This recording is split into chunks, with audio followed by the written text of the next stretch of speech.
ಎಲ್ಲರಿಗೂ ನಮಸ್ಕಾರ. ಧ್ಯಾನ ಸಂಜೀವಿನಿ ಯೂಟ್ಯೂಬ್ ಚಾನಲ್ ವೀಕ್ಷಿಸುತ್ತಿರುವ ಎಲ್ಲ ನನ್ನ ಆತ್ಮಬಂಧುಗಳಿಗೆ ನನ್ನ ನಮಸ್ಕಾರಗಳು. ಸ್ನೇಹಿತರೆ, ಸೀಕ್ರೆಟ್ ಸೀರೀಸ್ ನೀವು ನಿನ್ನೆ ಒಂದು ವಿಡಿಯೋನ ಬಿಟ್ಟಿದೆ, ನೋಡ್ತಾ ಇದ್ದೀರಾ. ತುಂಬ ವಿಶೇಷವಾದ ಪುಸ್ತಕ ಇದು. ಪ್ರತಿಯೊಬ್ಬರು ಇದರ ಬಗ್ಗೆ ತಿಳ್ಕೊಳ್ಳಿ, ತುಂಬ ಚೆನ್ನಾಗಿದೆ. ಹಾಗೆ ಇವತ್ತು ಕೂಡ ತುಂಬ ಅದ್ಭುತವಾದ ಒಂದು ವಿಷಯವನ್ನೇ ತಿಳಿಸ್ತೀನಿ. ನಿನ್ನೆ ಲಾ ಆಫ್ ಅಟ್ರಾಕ್ಷನ್ ಬಗ್ಗೆ ತಿಳಿಸಿದ್ದೆ. ಹಾಗೆ ಅವ್ರು ಏನು ಹೇಳ್ತಾರೆ, ನಾವು ಮೇಲಿಂದ ಕೆಳಗಡೆ ಬಿದ್ದರೆ ಕೆಳಗಡೆ ಬೀಳ್ತೀವಿ, ಒಂದು ಆ್ಯಪಲ್ನ ಮೇಲೆ ಹಾಕಿದ್ರೆ ಕೆಳಗಡೆ ಬೀಳುತ್ತೆ. ಹಾಗೆ ಒಂದು ಬಾಲ್ನ ಮೇಲಿಂದ ಕೆಳಗಡೆ ಹಾಕಿದರೆ ಕೆಳಗಡೆ ಬೀಳುತ್ತೆ.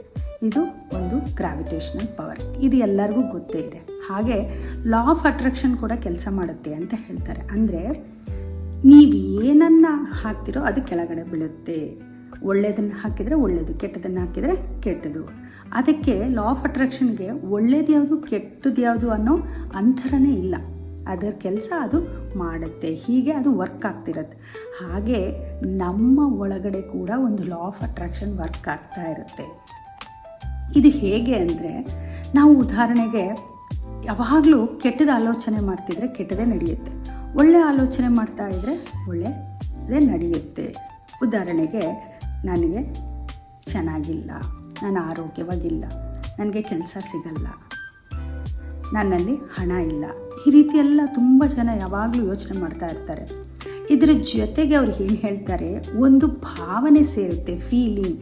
ಕೇವಲ ಆಲೋಚನೆ ಅಲ್ಲ, ಅದರ ಜೊತೆಗೆ ಒಂದು ಭಾವನೆ ಸೇರಿದಾಗ ಅದು ಇನ್ನೂ ಫಾಸ್ಟಾಗಿ ನೀವು ಅಟ್ರ್ಯಾಕ್ಟ್ ಮಾಡ್ತೀರಿ. ಪ್ರತಿಯೊಬ್ಬ ಮನುಷ್ಯ ಒಂದು ದಿನಕ್ಕೆ 60,000 to 70,000 ಆಲೋಚನೆಗಳನ್ನು ಬಿಡುಗಡೆ ಮಾಡ್ತಾರೆ. ಅದರಲ್ಲಿ 90% ವೇಸ್ಟ್ ಥಾಟ್ಸೇ ಇರುತ್ತೆ. ಒಂದು 10% ಮಾತ್ರ ನೀವು ಒಳ್ಳೆಯ ಆಲೋಚನೆಗಳನ್ನು ಮಾಡ್ತಿರ್ತೀರ. ಹಾಗಾದರೆ ಈ ಆಲೋಚನೆ ಭಾವನೆ ಬದಲಾಯಿಸ್ಕೊಳ್ಬೇಕು ಅಂದರೆ ಏನು ಮಾಡಬೇಕು? ಒಳ್ಳೊಳ್ಳೆ ವಿಚಾರಗಳನ್ನು ಕೇಳಬೇಕು, ಧ್ಯಾನ ಮಾಡಿ. ಸಾಧ್ಯವಾದರೆ ನಿಮ್ಮ ಒಂದು 10 to 15 ನಿಮಿಷ ಮಾಡಿ.